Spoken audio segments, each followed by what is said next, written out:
Bruno, der überholt ist sowieso. Der ist ja. Der letzte Treffen. Der kennt ja keine Freunde. Man sieht sich.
Ja, das Ding ist halt, du suchst ja das Ende.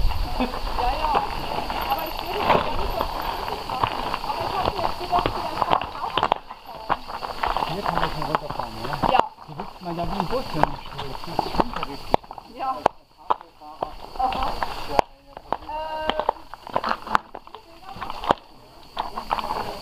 Ja, erstmal auf. Und bis gleich von da oben. Ne, ich guck nur mal.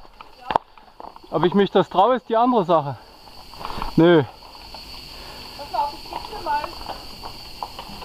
Nein, ich wollte eigentlich mal gucken, dass ich da wirklich so durchkomme. Vielleicht komme ich da auch irgendwo ran. Aber am besten ist es dann natürlich, dass einer da unten